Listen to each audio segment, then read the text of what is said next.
what it is. You know what we're here to do. Back with another episode. We're here to talk about Austin FC and the best of world European football. I'm joined by Bali, Primo, and making his debut on the Skype version of the podcast or the video version of the podcast. We got my G Eric. You know him as the guy that contributes topics and stats to the podcast. Welcome in, mate. How you doing, Eric? Doing good. How you doing, guys? Pleasure to be here. 1 year anniversary working with Top Flight, mate. How has it been? Honestly, time flew by, bro. Yeah, I felt like it was like 3 months, but a whole year went by. I looked at the messages, and it's been a year. I was even surprised. Now, we do have to point out to the listeners of the Top Flight podcast that Eric is a big Man United fan. You can see him. You can see right now he's apparently at Old Trafford, shit stadium. It's falling apart. It's worse than Boca Junior Stadium, and you've seen Boca Junior Stadium is cracking in half almost.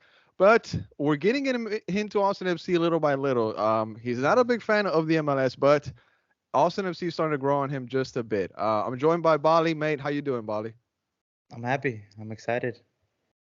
I was down bad yesterday, but I'm happy now.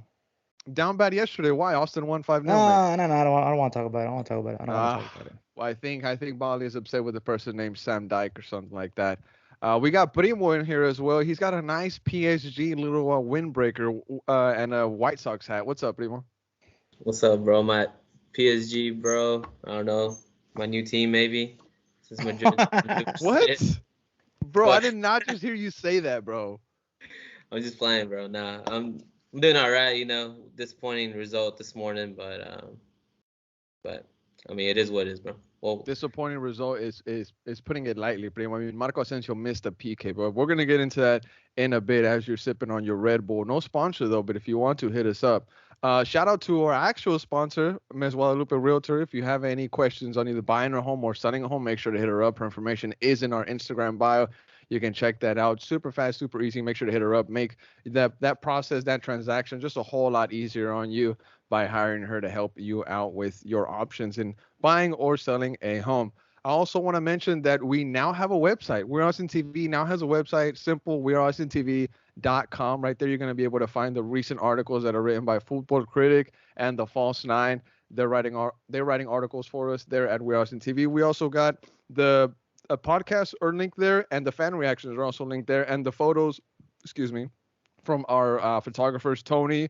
We also have Edgar's photos in there, and Rudy whenever he was working with Area Sports Network. So you can check all that out now at we'reaustintv.com. Make sure to give it a look, check it out, and let us know what you think. Let's get into the episode, guys. Austin FC is where we're gonna kick it off.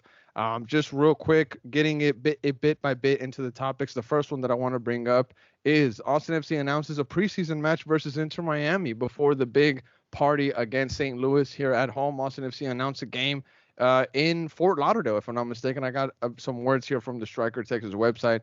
This is from Phil West's article. It says one of the two matches will be open to fans, but it won't be the one at Q2. Rather, it will be the one 3 days later on Saturday, February 18, and it's open to Miami fans as Austin travels to DRV PNK Stadium to face Inter Miami for what that club is billing the Football Fiesta, with a 4 p.m. Eastern Time kickoff and an opportunity for Huron season ticket holders to meet those players post-match. So there's going to be a bit of a Football Fiesta at the Austin FC match. That's pretty cool. Bali, are you upset that Austin FC doesn't do that for us here, mate? How come it's closed doors here, but Football Fiesta in Miami? Go ahead, Bali. Yeah, man, I'm a little upset about that. It should have been here at the Q2, but I'm not really worried about it because it's crazy to say, but the home game at the Q2 is just around the corner, man. I mean, and I'm expecting a sellout crowd, and it's gonna be so packed. So I'm excited about that, bro. I can't wait to start the season against St. Louis, and it's gonna be a great, great game. I hope that we win.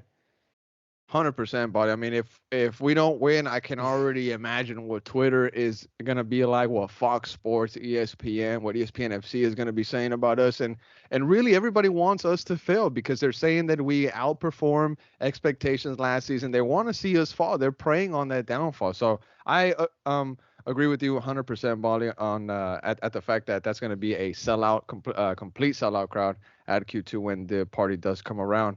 Another thing that I want to talk, just real quick news on Austin FC is we jumped in value. Forbes came out with some information recently, putting Austin FC at value at 680 million. That's a huge jump from the value that they had in 2021.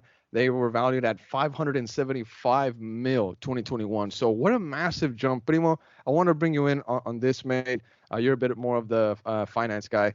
What do you attribute this jump to, mate? Do you think it's maybe a boost from the fans, or you think Austin FC is just making the right kind of business moves, mate? Go ahead. Maybe just a little bit of both. I mean, for sure the fans contribute a lot. We sell out. We've been selling out every home game, bro. So fans are still coming to the games. Fans are still, spending their money there at the games, and it's always a sold out crowd. So no doubt that the fans are contributing to that a lot. And I mean, I think just the way we market in a complete different way than Houston and Dallas, I think really puts us apart from them and puts a main focus on us. Houston and Dallas were way below the list, so they gotta do something, and I think Austin's just doing it in a different way, and I just it's gonna continue to grow. So that's a good take, Primo. Spot on. Bali, you have anything you want to add on that, or did Primo hit everything spot on? No, he hit it on the mark. I think that the club's making good moves, and also, I mean, the stuff, food, drinks at the stadium are expensive. Yeah. Oh yeah. And 100%. The amount of beers that are thrown every home game is like, I mean, people don't even drink the beer; they just throw them. Yeah. Shout out to Officer Bohan, and he said on Twitter or on Instagram comment, he said, I attributed to that so much, saying that he's blown, checks at Q2 Stadium and facts, man. I mean, it's honestly hard to not go to Q2 Stadium and walk out of there without spending $50. I mean, maybe some people can go in there and not buy anything, not even a water. But if you go in there, let's say with a date, or you go there with a sibling, or you go there with your parents, you're definitely buying a snack here, snack there, water there, Coca-Cola here, and beer's $20. So maybe that has a lot to do with that big jump. One thing that also happened recently with Austin FC, they announced 5 new sponsors. They announced new sponsorship deals with Chevron, which is very controversial. Also, the UPS store here in Austin Telco, UBO, and AMD. AMD is like a big chip manufacturer or something like that, or I'm not sure. But the fans really were upset about Austin FC signing a sponsorship deal with Chevron. And at the Verde Hill, I got to talk with a lot of different fans and, really getting their take on what they thought about it. And on Twitter, you saw it. Most of the fans are upset with this deal because they feel like it doesn't represent Austin FC and what their Verde kind of message stands for, what it all is like backed up by.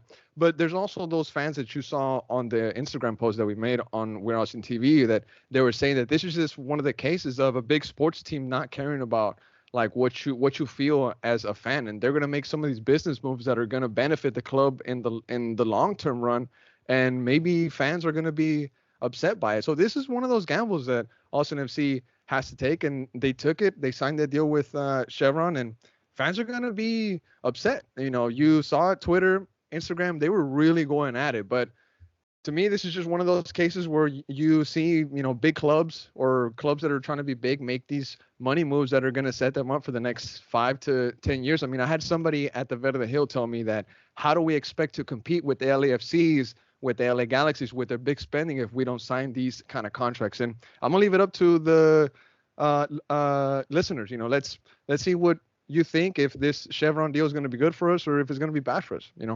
We'll just leave it there. Let's see. Any other recent news in Austin FC?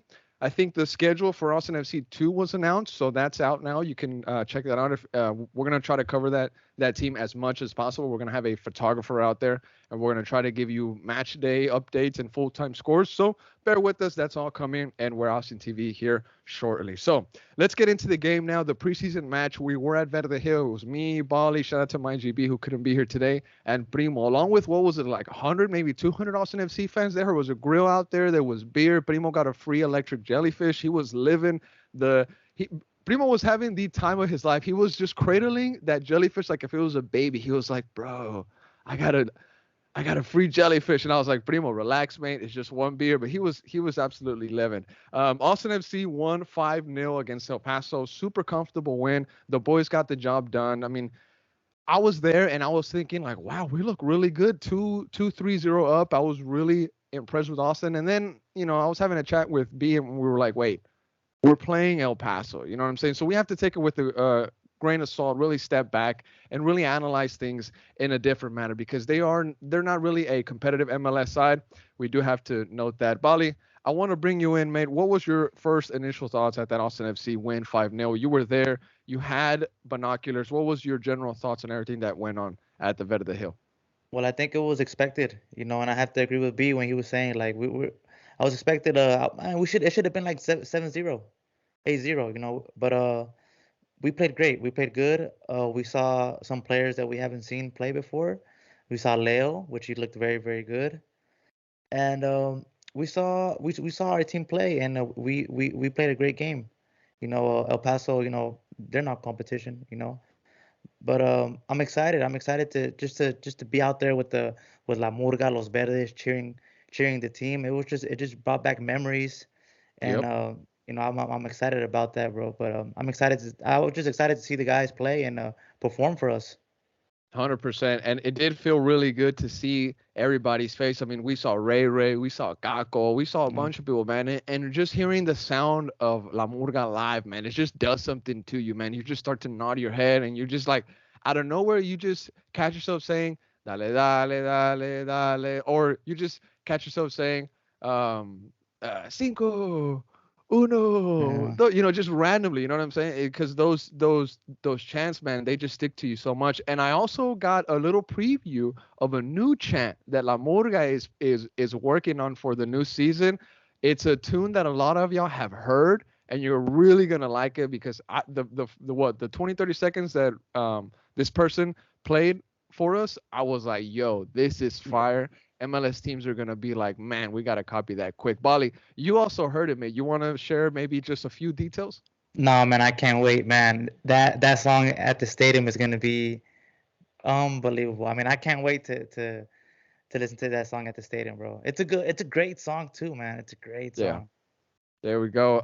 The starting lineup for the ATX versus El Paso game, we had Stuber in goal. Lima was at right back. Julio Cascante in the center back pairing with Leo Vicenen. We're gonna get Eric's thoughts on him because he had something to say on Leo. Zan Kolmanek was at left back. Zan looked pretty good. I'm happy Zan is getting back into that form that we initially had him at when he was first signing with Austin FC. He dropped a bit last season, but that was maybe because he felt some type of way because John Gallagher took his job straight up. In the midfield, we had Alex Ring and we had Owen Wolf, who bagged the goal himself. Rigoni, who just turned 30 on Saturday. Shout out to him. Happy birthday. And Sebastian Driussi got a goal himself. Fagundes was also playing. He was on that left wing. And at the top, we had somebody that a lot of people were asking themselves, hey, who is this? Who is this guy? Well, it was Will Bruin. We've heard that name before. It was first reported by Top Bin 90. Shout out to those guys out in Charlotte. They got the info, the tip that Will Bruin was going to be on trial with Austin FC. And we got a first, glimpse on him Saturday at Verde Hill. He got the initial shot, which Drusi cleaned up and got his goal for the 1-0. So we lost Musa. He went on loan to AC Ajaccio. We're going to talk about that later in the episode. But this guy, Will Bruin, I mean, I don't know if he's going to be great for Austin FC, but he's definitely going to be something. Bali, I want to get your thoughts on him. What did you think of this guy's performance from the Verde Hill? What you could see from your military grade binoculars? Yeah, I mean, a big guy. He looked strong. He looked very physical. Yeah, And facts. to me, if now that, like you said, Musa left, if we need bodies, and if he's gonna come in and be okay with being a bench player, then I'm all with it. We're gonna need everybody, like we said. And to me, he looked good, bro. I'll Yeah, take him. I'll yeah, take him. yeah. Just like I said earlier, he did get that shot off, and Drusi cleaned it up in the box for the 1-0. Easy little tap in there. Goals by Drusi, who I just mentioned. Owen Wolf got the 2-0. David Rodriguez, Bali's guy, played in San Luis Potosí. ATX, probably ATX FC2 player right there. Getting his name out there. He has 2 goals and an assist so far in this preseason. He is impressing a lot. I'm sure Josh Wolf is looking at this kid and saying like, okay, he might be something. We might have something there. Also, Ethan Finley with an absolute golazo. I'm sure people saw that goal on the Austin FC website. Just a nasty volley. The keeper had no chance. I think by the time the keeper officially dove, the ball was already in the back of the net. That's how hard he hit this ball. And then Maxi Urruti. I'm sorry, not Maxi Rodriguez. Maxi Urruti with a nice little chip finish to make it 5-0 for Austin FC. Comfortable, cool little finish. But one thing that we do have to talk about is this injury list, because the list that I have here in front of me, it's getting a bit long. Now, they're not serious injuries. They're small little knocks, but we do got to talk about them real quick. Sorry.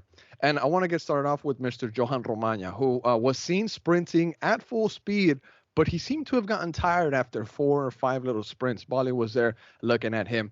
We also had reports of, well, not reports, reportedly, Donnie picked up a small little knock in training. Nothing to really be worried about. I'm sure that he will be back soon. Precautionary, I'm sure on that. Zardes also was picked up a small knock in training. I saw that reported on the Striker Texas by Mr. Phil West.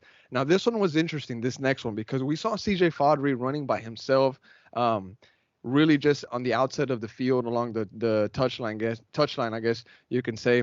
And that only says one thing. I was talking to the guys at North End Pod there at the Verde Hill, and they were the ones that pointed it out first. They were saying, well, if Fodry's running by himself, training by himself, that can only mean one thing. He probably picked up some type of small knock. So I'm going to add CJ Fodry in there as well. We saw him working on his own, training on his own. And whenever we see that, we know that the player or the athlete most likely picked up some type of knock. Asensio also still recovering from that arm injury that he had. And one person that was not there at the preseason game but is out of the country is Mr. Johan Valencia. Now, Bali, you want to come in on that? Why is Johan Valencia not in the country? Well, I think it's well, it is. There's a green card situation that he needs to handle, and he'll be back. So I hope that he's back quick, bro, because honestly, we're gonna need Valencia.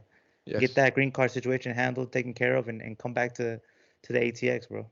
Yes, 100%. Now, that's good news for Austin FC because we can get Johan Valencia off those international roster spots, and that's just great moving forward for us. Now, Primo, from the names that I just read off of here, Romagna, Danny, Zardi, CJ Fodry, Asensio, all coming back from little small knocks.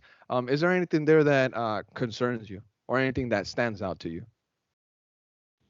I mean, nothing too, serious, but maybe, I don't know. It's unfortunate that Zardes picked up a knock this early with the season, getting closer and closer. We want to have who we think our starters are going to be at 100%. We all think Zardes is going to start, but if he's not, at least have him on the bench. So, it's kind of upsetting to see those kinds of names getting injured. CJ Fodry being another one. If it is a knock, hopefully he recovers quick, and that's someone that we want to see grow within the first few games to see if he can get as many minutes as he can in. Romagna, my man keeps getting injured.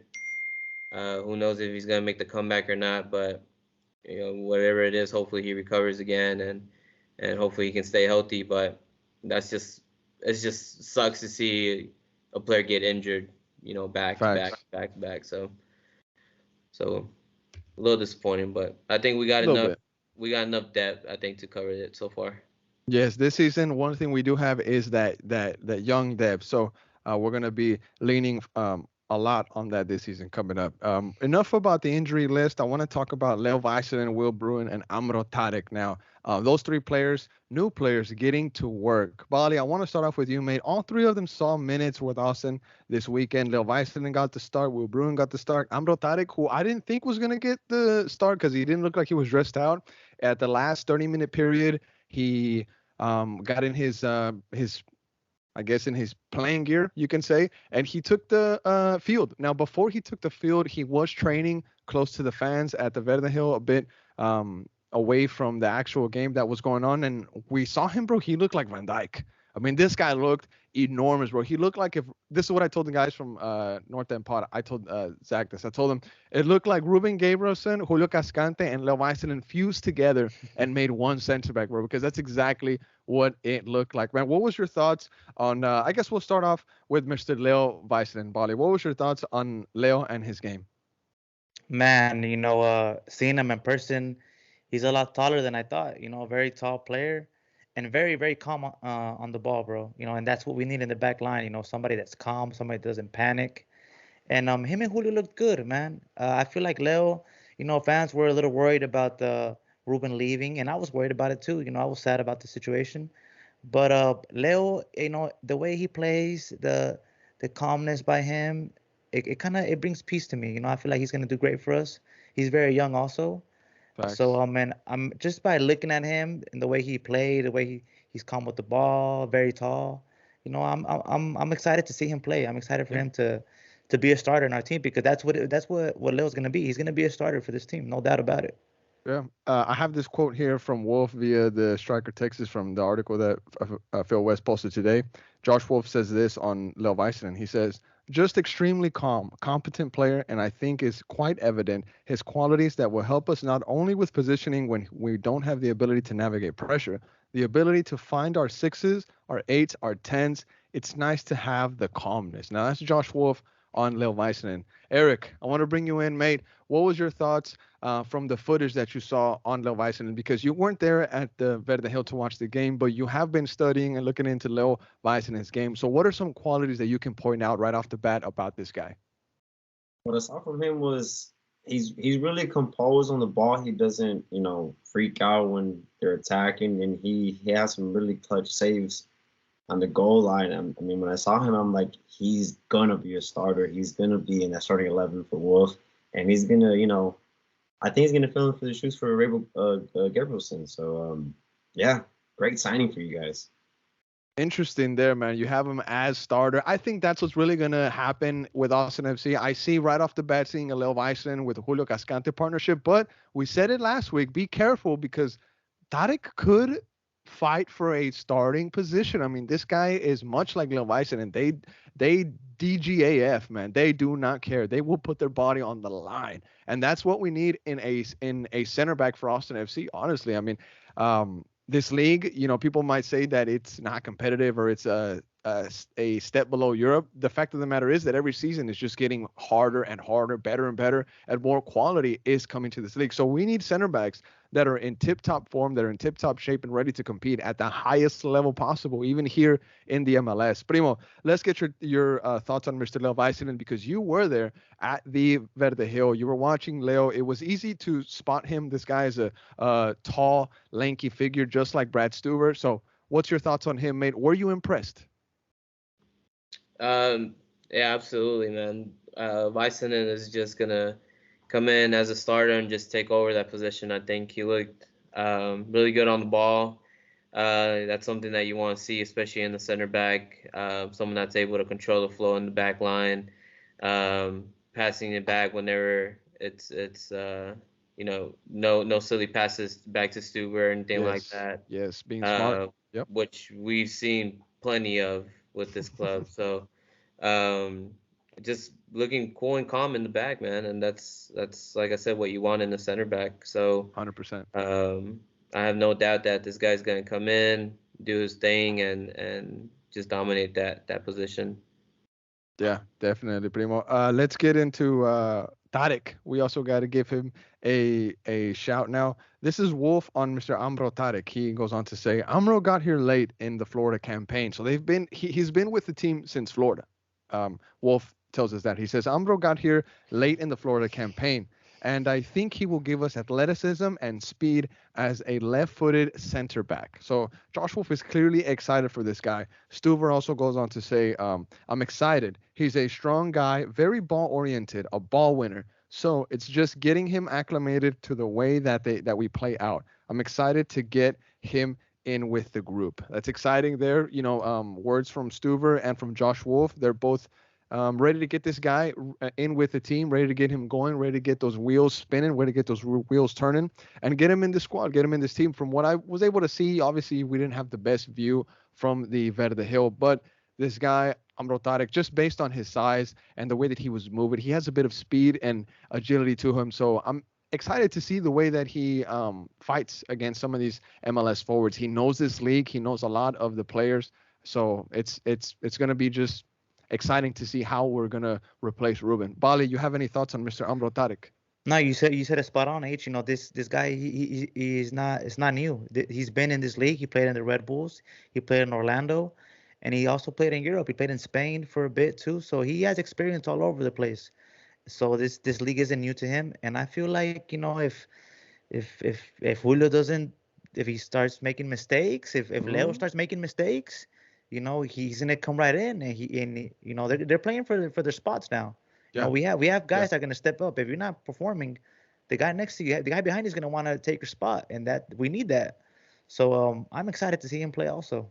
Yeah, and guys like Julio, we've seen last season he has mistakes in him. I feel like Brian says that all the time. He has mistakes in him. He has 4 or 5 mistakes in him that costed us and will cost us coming into the future because nobody's perfect, right? But if you do mess up and you keep on messing up and your form doesn't pick up, it's not like the last 2 seasons where we really couldn't replace you with somebody on the bench. This season coming up, it's different. We got Amro, we got Kip Keller that's hungry. He wants his minutes. We got Leo Weissen, and we have Romagna who is going to stay, I'm sure now. I don't know really what's going to happen there. But one more person, guys, that I want to talk about. Well, actually, before we get into Will Bruin, Eric, did you have anything you want to add on Mr. Amro Tarek? I know that was somebody else that you were looking at. Go ahead. I saw him, and you know what? He gave me like Sergio Ramos. Chill out right there. That's my guy. That's my guy. You don't just toss that name around, even though I did compare him to him last episode. Go ahead. Yeah, he loves to put his body on the line. He knows how to make attackers uncomfortable. He knows how to play real smart in the back whenever they're counterattacking him. And there's a forward coming towards him. He knows how to drag him wide, and it's really good. I saw him, and I'm like, wow, like Austin is getting quality.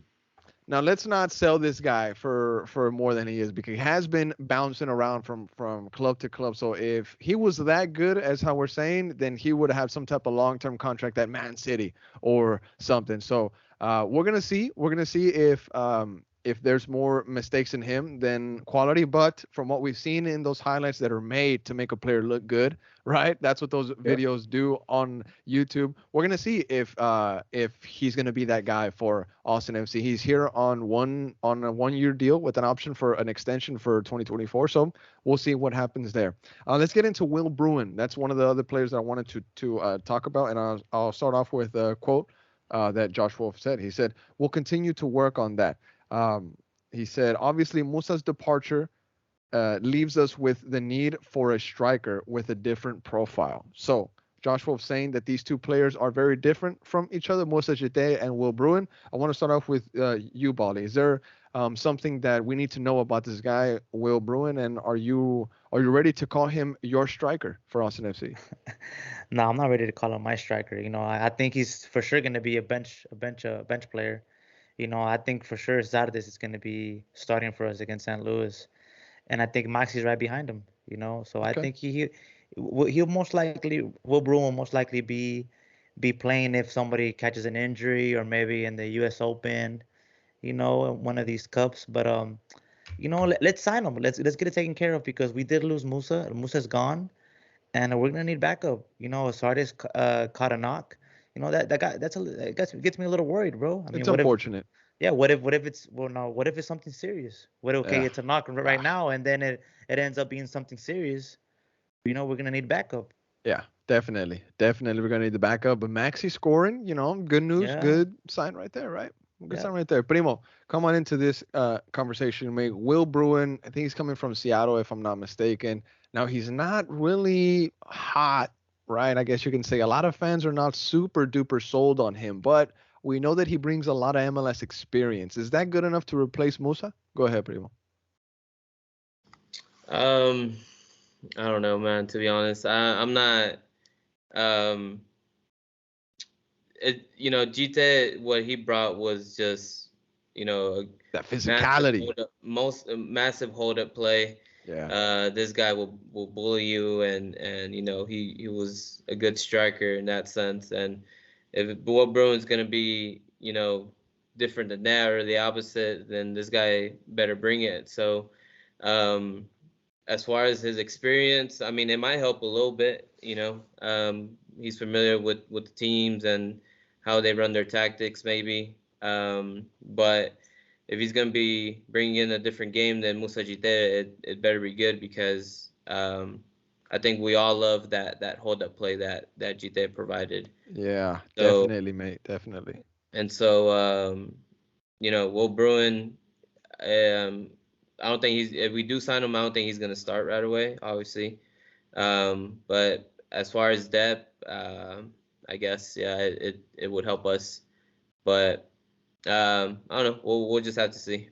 We'll just have to wait and see, right? But we'll just have to wait and see. I mean, this guy could bang in 5 to 6 goals in the season. Maybe we could put him at that, or he can absolutely snap and give us, a good 10. Or he could be one of our leading scorers in the Open Cup if we make a good run there. We also got Leagues Cup, so there's minutes to definitely give for all of these strikers that we have. We also have Ocampo, who we really haven't seen play, but it looks like he's going to be a player for Austin FC too. But we're going to see there. Now, I want to move into Moussa Jite because he did leave on loan. He leaves Austin FC to join the Ligue 1 French side, AC Ajaccio. I don't know really how to say that. I just know that they play in France and they're in relegation battle. They're in 18th place. They lost to Nantes 2-0 this weekend. Moussa Jite did make his debut. He came on as a sub in minute 74. It's not really clear if he got any chances. I didn't catch the game live. I just went back and watched the highlights on YouTube. They absolutely got destroyed and murdered.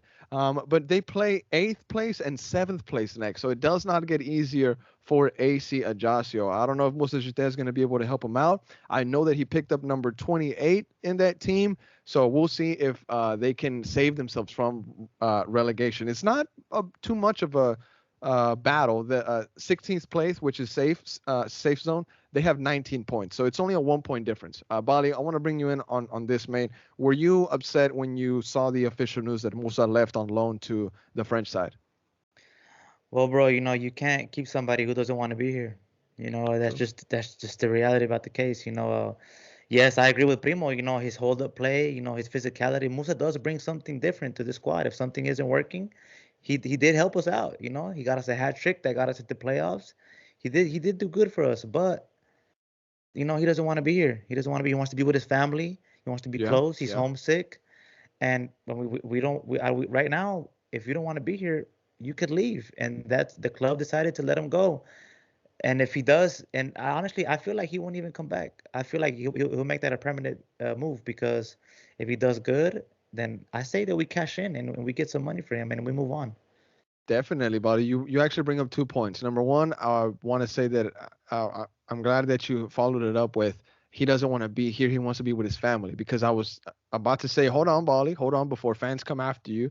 But it's not that Musa didn't want it's not that he didn't want to be here. It's just that he needs to be with his family. You know what I'm saying? So he's making this move for his family. But you followed it up perfectly. He wants to be with his family. That's exactly what this is. Musa sees the opportunity to be with his family or at least closer to his family. So he finds this loan. Now, the second point that you bring up is the fact that if Musa does well with this loan spell, we can cash in on him, we can sell him, and that gets rid of a U22 spot for Austin FC. So we can bring in a young, talented player, not like Ronnie Redes, who is also taking up one of those spots, right? Yeah, laugh at that, right? Ha ha ha. But back to Mr. Musa. If he does poor and he comes back to Austin FC, we get a striker in the middle of our season, right? Because he's only going to be with the French side until the end of the European season. That's around what, May, April. So we're going to get a striker with European experience for a couple of months, and he's going to be inserted to this Austin FC squad. I mean, that's good news on both sides. So credit to Austin FC.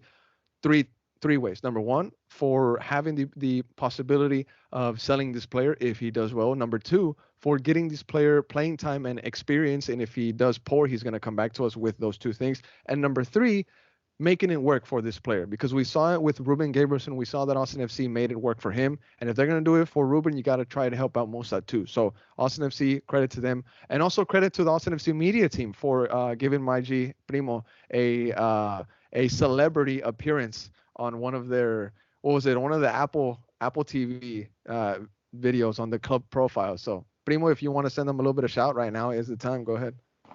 Yeah, bro. Shout out to them for just just getting clips, I guess, of what we do. I don't even know where that was from. I think I might have said that like That was a while back, mate. That was a while back. Or on the podcast or something. But yeah, that's pretty cool. Yeah, honestly, man. Shout out to them. Everybody that is a part of that media team is absolutely world class. Boys, is there anything that you want to add on Musa Jete before we jump into the European segment of the podcast? We're good? All righty. Let's jump into the Europe. Yeah. What's up? Thing to say, you guys are going to kill it this season. You guys got depth. You guys got all these good players. They're going to fight for their spot. I'm going to be really intrigued for this season, guys. I can't wait to see, their performances. And I got a question for you guys. You guys think that Driussi is going to keep that goal scoring record? MVP? That's a good question. That's a good question. Thank you for that. We're going to end on the Austin FC segment with this question. Is Driussi going to continue that goal scoring form? I guess we can back it up with, is he going to score more or less goals than he did last season? Paulie, I'm going to let you go first. Man, I think Zardes is going to help him out. So I don't think that he'll score as many goals, but I think that he for sure should be scoring more than 15 goals. I mean, I think that he is key. He's hungry. He wants to take us. He wants to win a trophy with us. I feel like he wants to do that. And so I think that more than 15 goals, maybe not as much as last year, because last year, man, crazy. I mean, he had, how many goals was it? Like 26, including playoffs? 25, something like that. I mean, bro, I'm thinking. That's a lot of goals. So yeah. I think that Zardes will help him out this year. Yeah. Yep. So, but more than 15, I think, or more than 10. Oh, 100%. But good answer on that. I think Zardes is definitely going to be one of the players that's in this Austin FC team that's going to be backing up Driussi with those goals. Also expect some from Diego Fagundes. I mean, Rigoni is also supposed to snap this season, right? Rigoni can add a good 10 goals. So we're going to see what happens there. But to answer the question, yes, he's going to continue his goal scoring form. I think this season he's going to show the MLS critics why he should have won the MLS VP award last season. So expect big things from Driussi. Primo, you want to answer that for yourself? Yeah, I mean, I think he's going to be able to pick up where he left off last season. He kind of already saying there in preseason a bit. Is he going to score another 25 goals? Maybe not, but because it's just hard to do that back to back. But maybe he'll score at least a good 18, 19, 20, maybe 20 plus, mate. 20 plus. I'm calling it right now. 20 plus. I don't think so. I don't think so, bro. 20 plus, bro. I don't think so, bro. It's a little too much.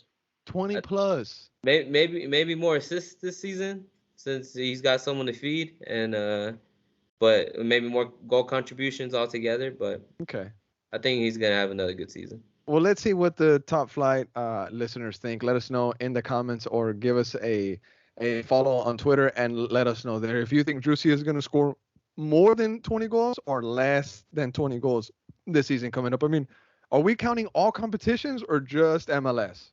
That's MLS. Also a big factor. Do MLS. He scored just MLS, just league goals. 22 MLS and then 25 overall. For all, okay, total, all time. I think one in the Open Cup against and the rest last season. And I think the other ones count like as playoff goals. Playoffs, yeah. Okay. But regular season goals, 22. Pero están en la Champions. Yeah, bro. We okay, are. So all competitions 20 plus. 20 you plus. Think so? Nah. All competitions 20 plus. We'll see. Listeners of the Top Flight podcast, let us know what you think. Little bit of a heated argument there. Good stuff, Eric. That's why we have you here. Top Flight podcast contributor, stat contributor, and question contributor. Shout out to my G, 1 year with us on the podcast. We love to have you here and many, many, many more as we grow. Make sure to check out the website, y'all. WeareAustinTV.com. Shout out to our sponsors. Let's get into the European segment. Let's jump in. We're on the plane. Jet. let's say maybe what Southwest if we want to fly that. Let's maybe Alaskan Airlines. I don't know, but it's top flight airlines. Primo the pilot. We're going to Europe, and I know everybody is waiting for us to drop our Real Madrid take. We're gonna stop in England first because something happened at the Everton and Arsenal match, something that nobody expected. David against Goliath, the leader against the last, really one of the last place teams, new coach. But Bali says that he called this. He said that he saw this coming. So we're gonna get Bali's take on this first. Arsenal, Everton, Arsenal lose out, but also City lose out. Give us your take on everything that happened, Bali. Yeah, man. I called that like I told y'all on the group text. It's gonna be tough. Everton is a tough ground to go and play in, and they got a new manager bounce. Sean Dyche. He's not gonna mess around. He wants the players know too. I mean, they're working hard. They know that if you're not performing, you're gonna get benched. And they're in a relegation battle, so they want to survive. The fans have been pressuring them. You saw the fans confronting Jerry Mina after Yep. the game. So Yep. they have pressure. The pressure's on them, and they played great, man. I mean, they deserve to beat us. You know, and we just have to take it in the chin, man. Thank God that Spurs, they got our back, Harry. and Harry scored on City, and City dropped points. So we both basically took a L this week, which Yeah. if they would have won, the gap would have been 2 points. And Ooh. with the game in hand, if we don't win that, I mean Ooh. they take us up. They end Yeah. up being first, and we end Yeah. up behind them. So it sucks, but I love Mikel's response after the game. He said, I love my players even more now than I did the last 6 months. Yeah. That just tells them Leadership. that Mikel is backing them. He knows that we were off. We weren't there. We weren't 100%, but he's there for the team, and he's gonna support the guys, and we're gonna bounce back. We have Brentford next at home, which is gonna be another tough game, Yeah. and then after that is the big test. We have City at Brentford, home. that's Thomas Frank's side, right? Mhm. Yes. Thomas Frank. Hey, Thomas Frank, man, he has those boys straight in line. That's a Yeah. proper coach right there. That's another tough game. So Yeah. our next two games are tough games, but they're at home, and the fans are always behind the team. And I hope that we perform and we bounce back, bro. And the good thing that we have the 5 point gap with the game in hand. So we'll see what happens, bro. I'm ready for Brentford and I'm ready for City. Oh, Bali, I love that, mate. Now, I do want to ask you one more thing. Jorginho to Arsenal, 10 mil fee plus 2 million in add-ons, contract till 2024 with option for another year. What the heck happened there? How did that come to be? Why Jorginho? Why now? Why just 10 mil? Bali, go ahead. I mean, we were in for Caicedo. We put in a 60 million bid, and they rejected it. And then Caicedo went out on On Instagram, and he Twitter, put I saw he put that. out a Yeah, I saw that. statement basically saying, he wants to leave. He doesn't want to be there. And for Brighton to accept the bid, and we went again. We went 70. They said no, rejected it. Then we went again 75, and they said no. They want 80. They want 90 million, and I mean this. Unbelievable. It's Unbelievable. crazy. It's crazy the prices that these clubs are asking for these young Yeah. players. Caicedo he's not really proven that much. He's been in the league barely a year, and already that much money for him. So we decided to move on, and that's who we all wanted. We all wanted Caicedo, but we also could have went in for Onana and Everton. He was an option for us. But Mikel is a fan of Jorginho. He knows Jorginho, and look, let's be real. Like Jorginho's experience. You know, Euro Cup winner, and Champions even League winner. Champions League winner, and even B told me, B DM me. He said, I don't want you to take Jorginho, because What? Jorginho was actually key for us when we won the Champions League. So when Wasn't Jorginho one of Brian's like favorite players, bro? He used Yeah, to hype him he up. was, he was. Yeah, yeah. Brian likes the guy, and a lot of Chelsea fans like Jorginho. So the fact that they were kind of upset that he left, it feels good, man, because he's gonna bring his quality, his leadership, and plus Mikel loves him. Mikel's been wanting him for a while, and it just didn't happen. When he was in City, he wanted him, and it didn't happen. So I feel like, yeah, Jorginho was on a downfall. He wasn't performing. He wasn't playing well. But I think that Mikel could get that spark. Can we give him that spark that he needs? and he'll play good for us. Did he play good against Everton? No, he had a couple bad passes. Yeah. But it's gonna take time. It's gonna take time, and we're gonna need him. I mean, we're gonna need him to push for this league.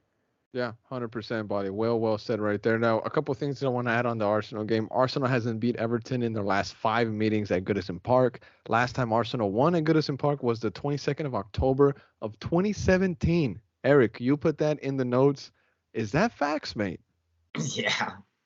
Wow. Yeah. Okay. They've beaten Everton, but they just haven't beaten them at Goodison Park, and I don't know. That's just a ground that they can't win. And It's tough to play there. Like City with Spurs, they haven't beaten Spurs at Spurs, and it's just crazy, you know. Yes. Let's get into Spurs since you just dropped them there. Primo's team in England. I don't know.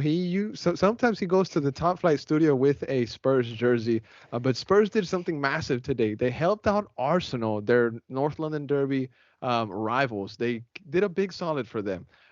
They beat City 1-0. Surprise, surprise. Absolutely scenes at that stadium, but some historic scenes as well because 200 Premier League goal for Harry Kane, third highest goal scorer in the Premier League alongside Alan Shearer and Wayne Rooney. Kane scored his 267th goal for Spurs in all competitions, making him the highest goal scorer of all Tottenham history. Not Eric.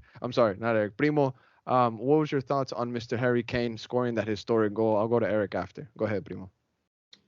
Just Harry Kane's an amazing player, man, amazing striker. They just put up a good game against Man City. So yeah, Arsenal fans have to be thankful, that did them a favor there. What? But gotta be thankful. Got to be thankful, mate. Be thankful, mate. But yeah, I mean, just Harry Kane, just his historic of what he's doing, and probably one of the best known and probably would always be known strikers of England or a striker that just played in the Premier League and man, Harry Kane, amazing player, amazing striker.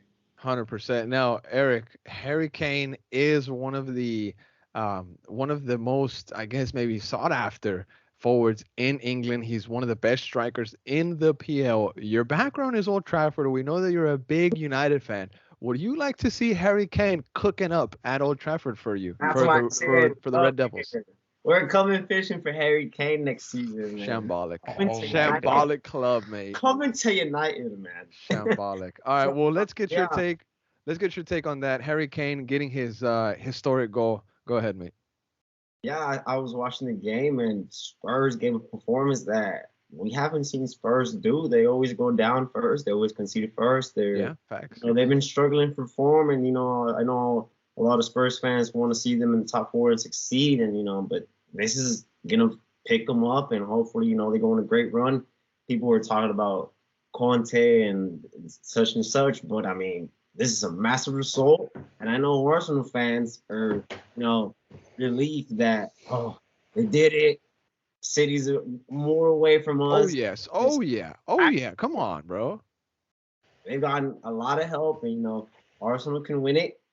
And they just got to put in the work. And it was a little stumble road for Arsenal, but I mean, you got us helping y'all out. You got United, you got Spurs. They both beat City. They're giving them the gap, and I think it's gonna be interesting when it comes to the last three games. Like V said, the last three games, are gonna be tough in the end of the season. So still a lot of football left to be played. The league is still a lot to go. But Arsenal, they're not in as much in the clear as I thought they were. But Eric, since I still have you here on the mic, let's roll into Man United.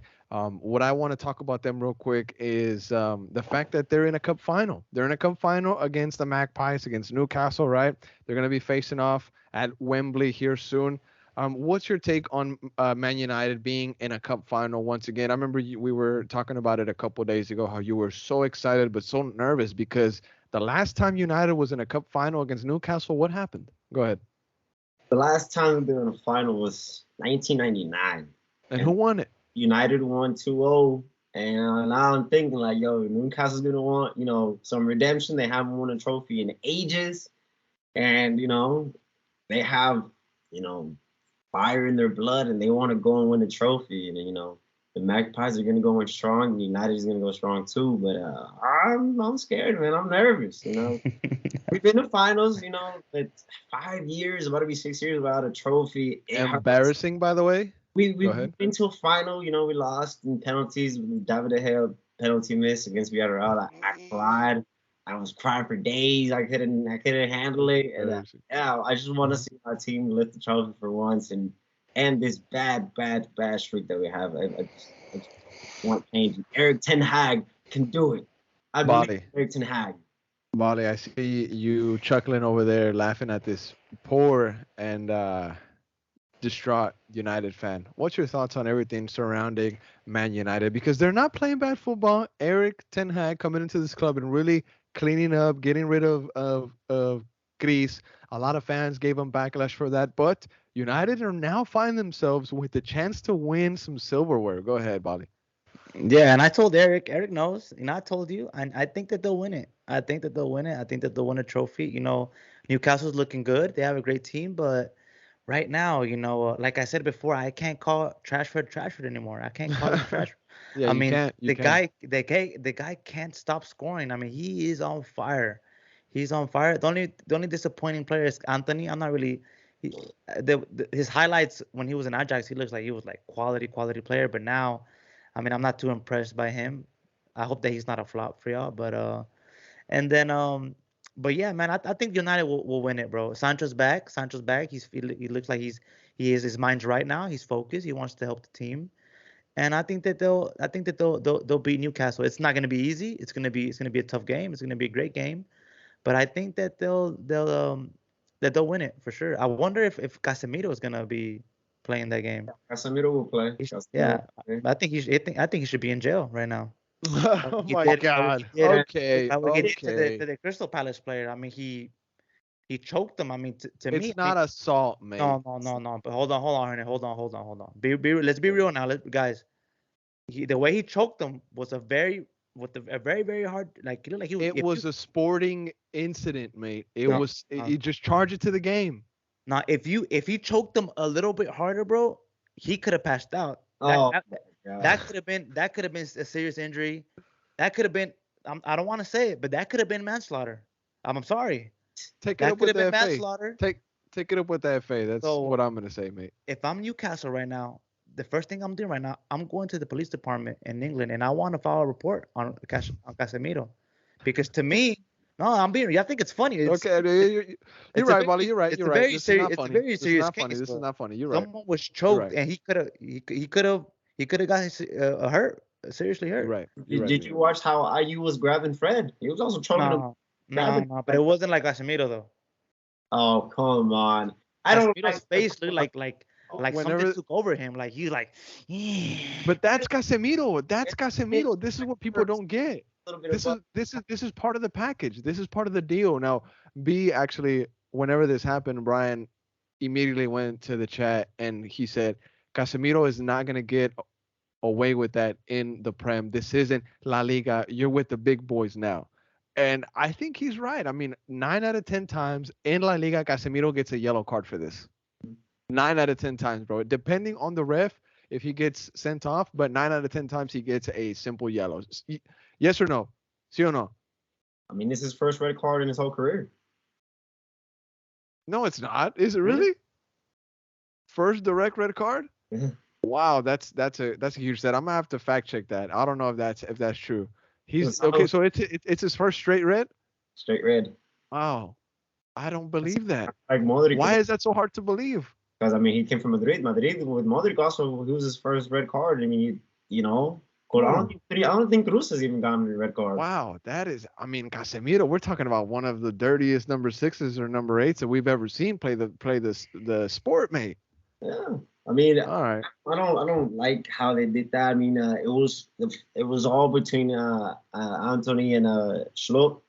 Yeah. And you know, the ref calmed it down, gave both the lads yellows, and then the game was going on, and then beautiful VAR comes in, and you know, just look, we found this, and then everybody was you know, getting a little bit worried because they did come back and they scored a goal. Yeah. 10 men, and it was, you know, a slugfest, but yeah. It was a good deserved. Now, enough on Man United. We gave him their praise. Shout out to Trashford, well, formerly Trashford, now known as Mr. Rashford, for everything that he's done. Shout out to ETH, who completely turned around this club. But I wanna talk a little bit about, if we can, gentlemen, before we shift leagues. I want to talk about Jesse Marsh's team, Leeds, Weston McKennie, and Keylor Navas with Nottingham Forest. Big ups. Shout out to my G, Mark Turner, who I know is celebrating today. Nottingham Forest defeats Leeds. What was it? 1-0, right? 1-0? Yeah. 1-0. Keylor Navas with man of the match saves, man of the match performance. I mean, he had 3 or 4 crucial saves that really helped his team win that game. But Jesse Marsh and Leeds is where I really want to put emphasis while we're into this topic, because Bali, you and I saw the same video. I don't know if Eric and Primo saw it. Well, actually, they're both Erics, but we'll call one Eric and the other one Primo. We saw the same video of Leeds fans chanting, saying, Jesse's got to go, something like that, but saying that Jesse Marsh has got to leave the club. They want him sacked. Do you think that they need to sack Jesse Marsh, Bali, or you think that they got to give him time, mate? Go ahead real quick. It's actually, you're right. It's Jesse, time to go. Jesse, Time to go. time to go. And it's the truth, man. It's the truth. I mean, I'm sorry. I know we had my boy 29 on. Shout out 29, man. My boy 29. He came on and he said, I think that now that the McKinney is going to Leeds, I think that that he could help him stay up. But I'm here to tell you, 29, I don't think so, bro. Oh, I don't think that's gonna be enough. You know, I think that it's and I've been watching some of the lead fans on YouTube, and they all say the same thing, that they believe that Jesse, he's not ready for the EPL. He's not that guy. The EPL is just better competition here, better teams, and he's just not at that level, not at the EPL level. And I have to agree with that, you know, because let's be real, Leeds have a great team, man. They have a great team, very young players. They do have some really good players in there. Yeah, good. They don't deserve to be down in the bottom right now, fighting for relegation, bro. They have a great team. Good point. They're young, yes, they are young, but they shouldn't be down there. They should be competing, man. And he's been here already for almost a year already, and to me, I think that they have to pull that trigger. I mean, I think I think will have to be. I think that they'll give them until after United, because they play United next. Yeah, they played United twice. Yeah, oh man! I'm telling you right now, you're not gonna win against easy. You're not gonna win against United. United's gonna beat them. I mean, United is gonna beat them. So it's gonna be tough for Jesse to get a result. I think that they play Everton after United, and if that happens, I don't even think they can beat them. So where else is he gonna find points? You know, it's 2 wins out of 17. I mean, 2 wins out of 17 games. Not good enough. It's not good enough, Jesse. I'm sorry. And I know that all the US fans, you know, they want to support Jesse. Yes, it's fine. Yes, but it's not going to happen. It's not going to happen. They have to pull the trigger, just like Frank Lampard. Yeah. They pulled the trigger on him. Bye. The team is doing better. Just like Villa, whenever Gerrard was there, Emery came in. They're not in relegation anymore. Just like Wolves, Lopetegui. No, Leicester stayed with oh, you're right. I'm sorry. Yeah, Leicester stayed with their coach, but just like Wolves, they pulled the trigger and they bought Lopetegui, and Lopetegui got them. They beat Liverpool today 3-0.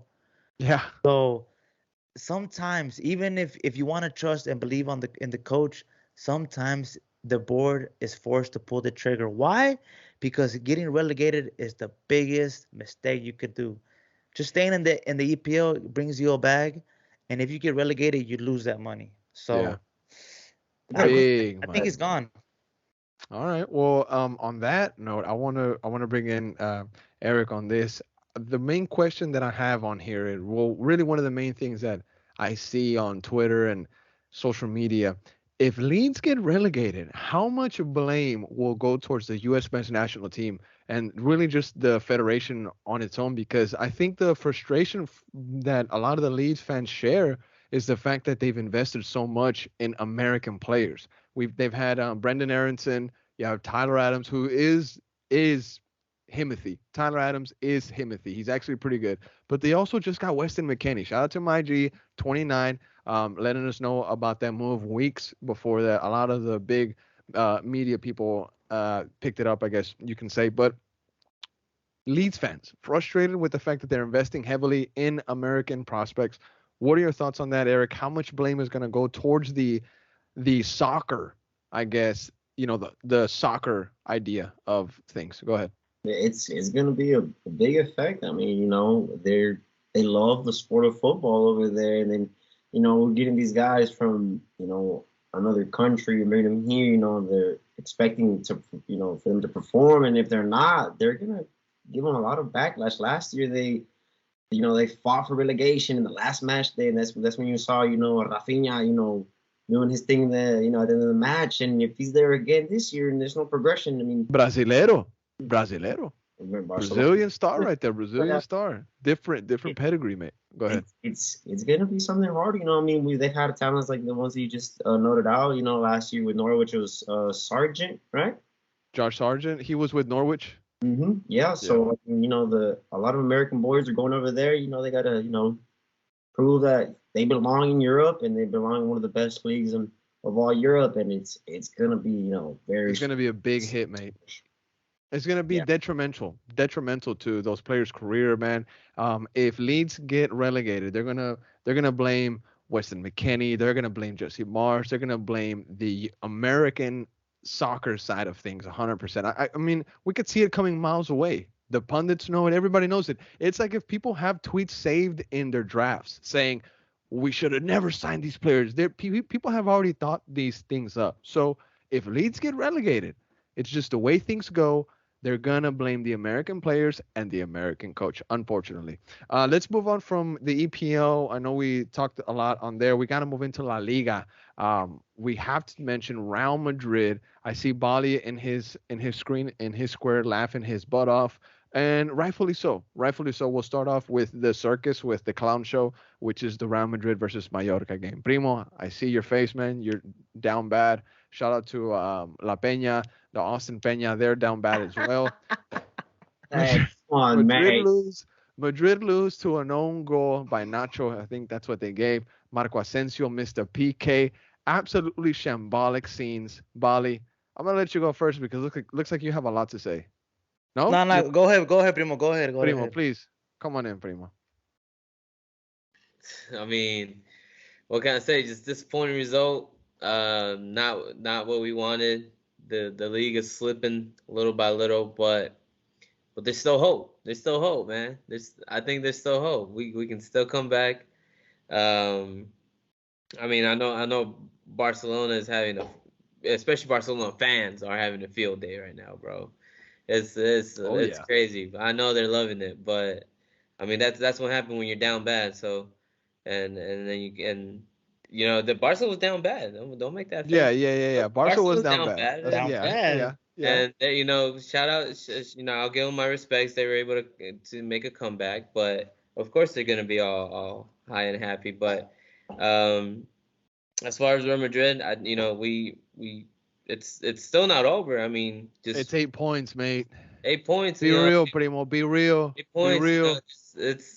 We still got a couple of months left, so I think we'll continue to fight. We also have a lot more other competitions that we can direct our focus to if things start crumbling even more in La Liga. We still got Copa del Rey, which we haven't won in a while. La Champions. Which would be good to win. Champions League. We got a Club World Cup that we're currently participating in. So there's still a lot to play for, and even if we don't win the league, there's all these other competitions that we can. What, bro? What? Look at this. Bali is just rude, man. It's rude.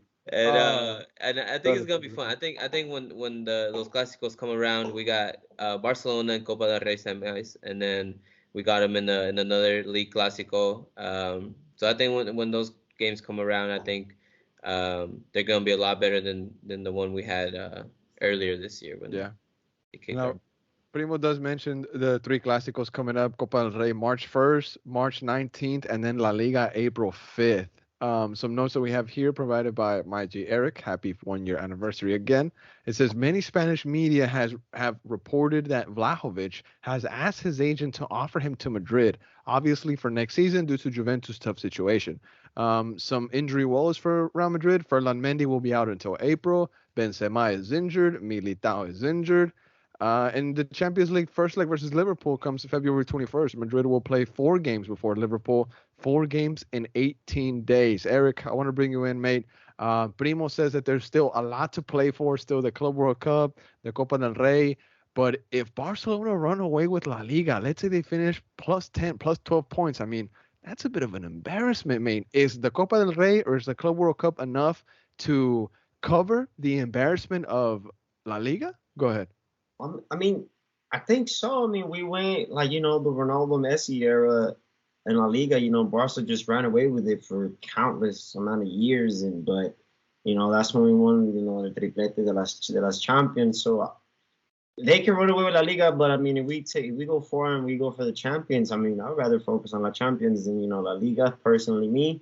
And I would love to see that little crash right here in the middle of the jersey for Real Madrid winning the Club World Cup again. And I mean, yeah, like we're not going in good form. We have a bunch of injuries, and I can see Bali smirking. But I mean, we gotta make it do what we can. I mean, it's gonna be tough. But hang in there. Yeah, I think Madrid can pull it off. And seeing Liverpool's form, I think Madrid can beat them and go into the next round. Bali, let's get your take now. You've heard both Erics, one Primo and one regular Eric Jaimes over here. What's your take on what's going on with Real Madrid? I mean, they're still alive in the Copa del Rey, but unfortunately, they got to meet up against Barcelona, who's steaming hot right now. They got the Club World Cup. Anything can happen there. La Liga, like we were saying earlier, it looks like it's just slipping away every week. The gap just gets bigger and bigger and bigger. They still have the champions. We know that Real Madrid is a Champions League team. They're a Champions League side. What do you think is going to happen at the end of the season with Real Madrid? Can this be a season with no silverware, mate? Really? It's over. It's over. It's over. It's over. No trophies for y'all this season. And that's I'm sorry to don't it's the truth. I'm telling you the reality. There's no trophies for you this season. Will you beat Liverpool? You most likely will beat Liverpool. They are poor. They are a poor side. But next round, whoever it is, you'll lose. That is the reality. Why? Debatable. Why? Because we have a young Camavinga who should be in the midfield, and he's playing left back. Why? Yeah, and he's hurt. Why? No. Okay. But is there not a transfer window for that? The club doesn't want to spend, mate. The club told Ancelotti to look at the B team, at the academy for that. Yeah, they don't want to spend. Good luck. And then I heard that they could have got Caicedo. Why didn't you pull the trigger? Cancelo. Why didn't you pull the trigger on Cancelo? Why? Again, going back to that, You're desperate. Ancelotti wanted him right away, and the club said that we had players available in the academy. Oh, well, there you go. Then you have then Primo tells me, oh yeah, we're offering Ceballos a new 4-year deal. Are you mad? He's been playing his butt off lately. Are you dumb? He has been playing his heart out lately, bro. Okay, but you must not remember that Ceballos was at Arsenal for 2 years on loan. Do you remember that? Yes. You remember that? Okay. Discovering his form. Yes. And Ceballos is that player. Okay, he plays good 1 week, he plays bad the next week. He's hot, and then he goes cold. I think you're describing Marco Asensio, but I mean Danny is not far from that also. Ceballos is not far. And then look, man, go. There's a guy that you supposedly to Real Madrid fan. He's begging to come here. That's the only move he wants. Madrid, go get Jude. Go in the summer. You have money, right? Mate. You have money. But you have money though. Go get Jude. You don't go and go get your players. You don't go buy players. This is what happens. Are you gonna compete this year? No. You're not gonna compete. You're not gonna Asensio doesn't even want to be there. He's gonna leave after the season. So it's done. It's done for you. You know what? Look, I got something. Look, Camavinga, a great player. Look, Camavinga. In the summer, Arsenal will give you a call. And Oh, come to the He EPL. was flirting with Arsenal. He Come to was the flirting with EPL. Arsenal. Come to the EPL, and you know what? 150K a week. We'll give you a 5-year deal, and come win trophies, because that's what we're gonna do next year. Believe that. Believe that. okay, so question for you. You think that, Madrid no trophy, so el Barça trophy winners? They got the Supercopa de España.